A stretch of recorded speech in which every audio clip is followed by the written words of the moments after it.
We left for the beach that day as planned. The other option was to sit around the house being depressed. It changed nothing. So we went down there. I didn't pack anything. I didn't brush my teeth. I didn't eat. I just turned into a zombie. On the beach, my family and I sat in silence the whole time, in a somber trance. The surroundings were so cheery, the sunlight, the salty breeze, but it did nothing to lift the cloud of darkness. Underneath my mom's sunglasses, I bet she was crying. To add insult to injury, a former high school teacher of mine walked by. "Oh, hi James. I have your sister in my class now. She tells me you're going to be a sophomore. I heard you're doing real good." I bullshitted. "Yeah, I'm doing fine." I felt I should tell her the truth, but decided not to. I went over to the ocean, standing alone, staring into the rolling waves. The white noise washed over my brain, as all my negative emotions numbed me to the core. Anger toward whoever leaked the tape. Sadness over letting my parents down.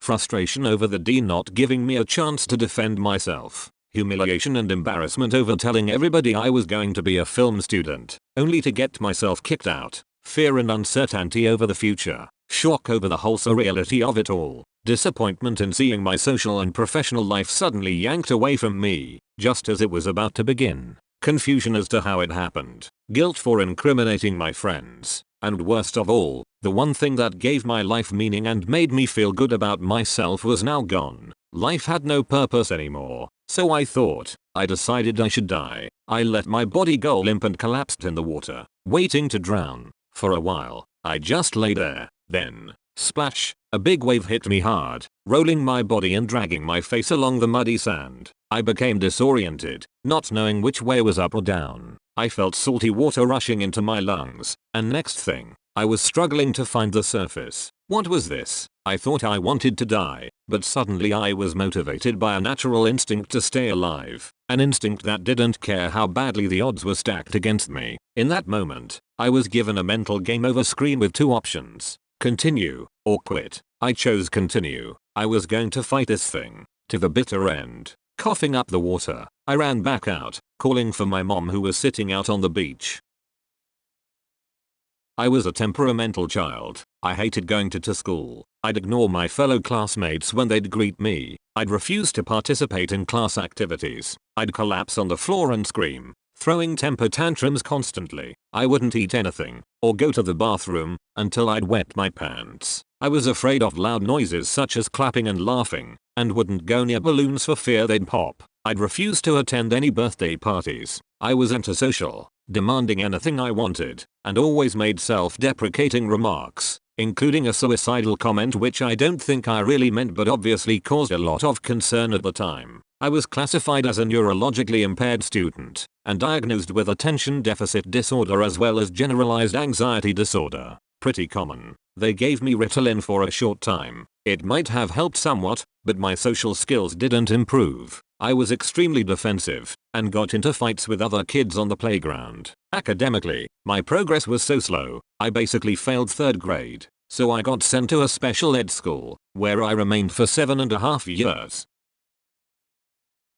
Around this time was the end of another chapter of my life, my time with my grandma, who we called Dee Dee since childhood. She was hilarious. One time she farted so loud, the room went pitch black. How? It was the clap on clap off lamps. She had actually farted out the lights. Then she laughed so hard, her false teeth fell out. One day, I was in charge of opening shoe boxes and pulling the paper stuffing out of them. I did it for hours, stopping at nothing, but the boss didn't like my progress. He yelled at me for going too slow, even though there was not a thing I could do to go any faster. He looked down at me like I was a teenage slacker. It upset me so much, I tried purposely to cut my hand with a box cutter. I didn't want to cause any serious harm, just enough to need a band-aid so I could blame the boss for making me work too fast. Nothing came of it. It was a stupid idea.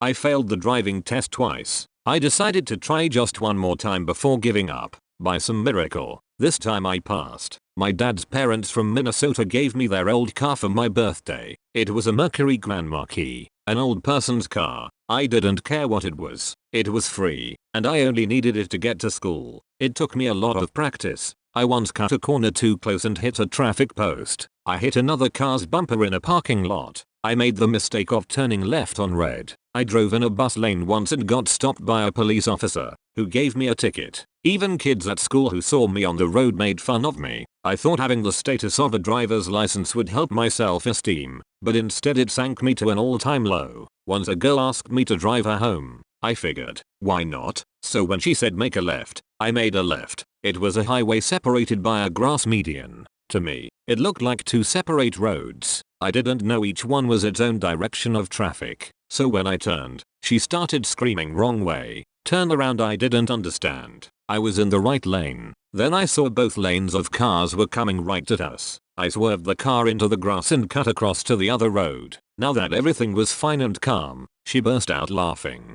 She wrote in my yearbook, "I'll never forget the day you drove me home." Neither will I.